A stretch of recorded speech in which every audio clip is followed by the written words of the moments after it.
O fundamental na frase é 40 longos anos inúteis de verificação. Quer dizer, ele verificou o que ele intuiu lá atrás. Porque ele escreveu uma obra inteira sobre isso. Né? Como é o nome dele? Emile, E-M-I-L. Emile Cioran. C-I-O-R-A-N.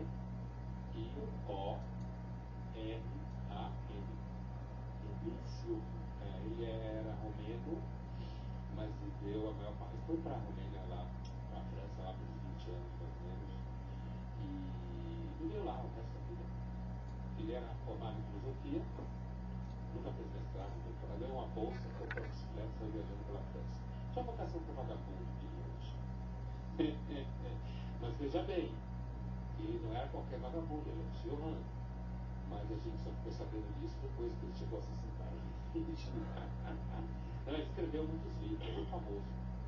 Bom, tá anotado aqui, vou procurar saber.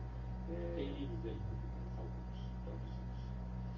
Vamos mudar um pouquinho de assunto aqui, que tem uma parada que eu queria te perguntar, que é a seguinte, cara. De todos os pecados que existem, qual é o teu favorito? Sacanagem. O Karnal já me fez essa pergunta. Você sabia disso? Não. Não, porque isso saiu no. Isso foi no. Como chama? Café Filosófico. Então eu pensei que você estava citando isso. Pior que não. Não. Na realidade. Espero que tenha mudado de opinião, então. Na realidade.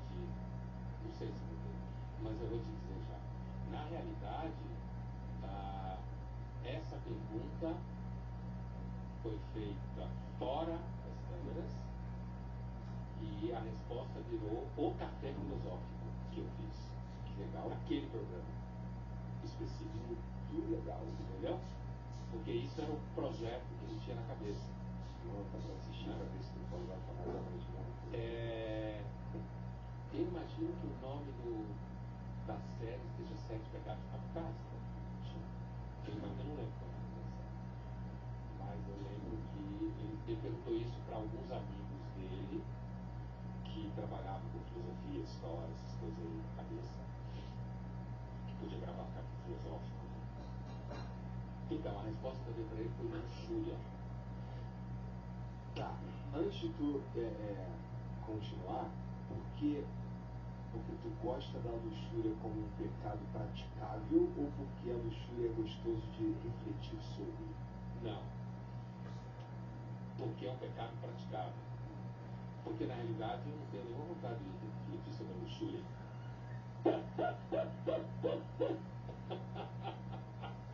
Zero vontade. Entendi. Nunca escrevi sobre isso. Talvez uma coluna ou outra, por causa de algum outro motivo, mas não que isso seja o foco. Nunca foi uma coisa que me preocupou no campo da filosofia. Entendi. Entendeu? Entendi. Porque outro dia eu estava pensando, te falei mais cedo que eu estou me tornando cada vez mais crente. Isso não quer dizer que eu estou me tornando religioso, mas sim que à medida que eu vou vivendo, cara, que as coisas vão acontecendo, e o meu cérebro adora um padrão, né? E eu vou encaixando esses padrões. O que você quer dizer que o seu cérebro adora um padrão? Porque o nosso cérebro adora encontrar padrões nas coisas, né? Você acha que é de todo mundo ou só o seu? Não, acho que é de todo mundo. Acho que é uma questão, sei lá, a gente enxerga padrões onde não necessariamente tem. Projeta padrões. Projeta padrões. Então vamos lá.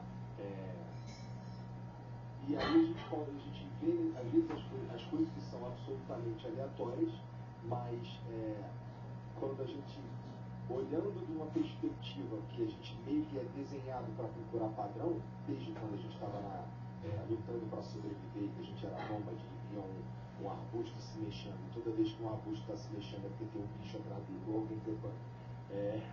A gente deveria sair dali, né? Sair aqui.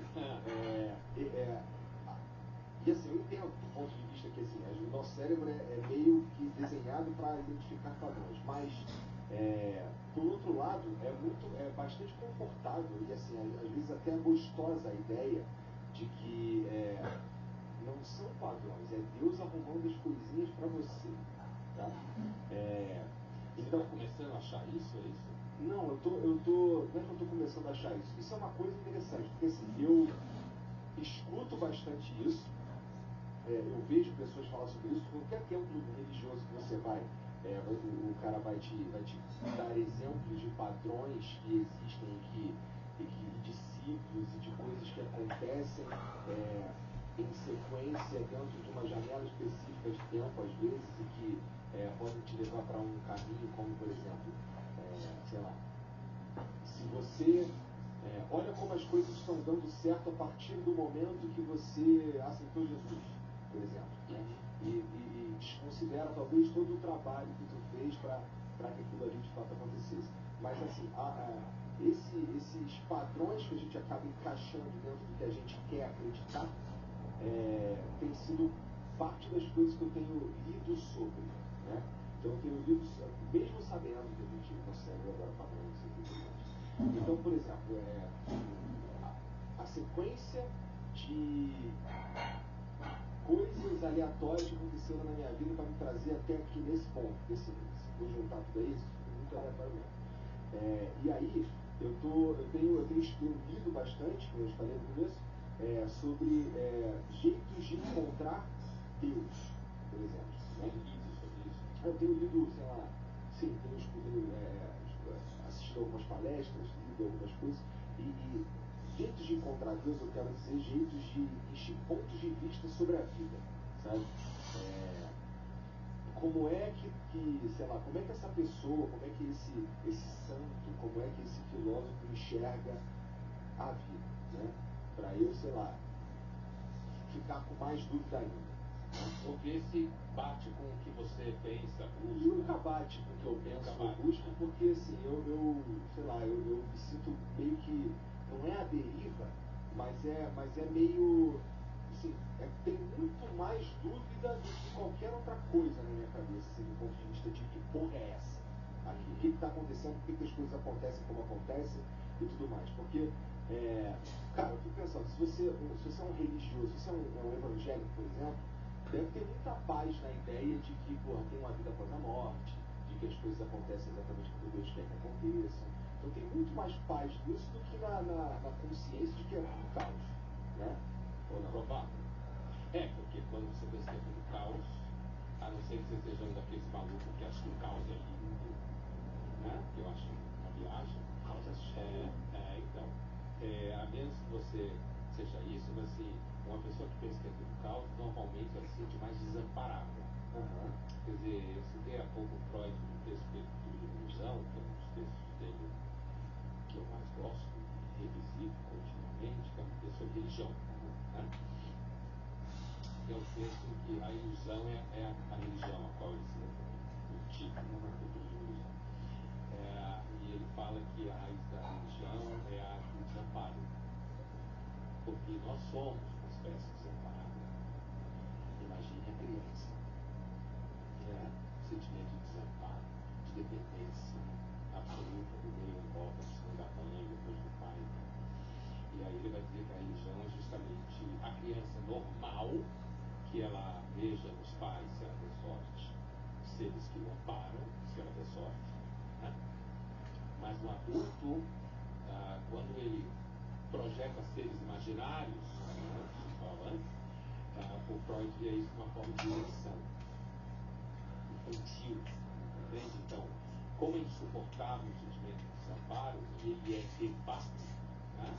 Então que a religião ele dizia que era uma forma de neurose obsessiva, dessa outra história, que dá a você uma sensação de que tem alguém cuidando de você, que é o oposto do caos, que você viveria, né?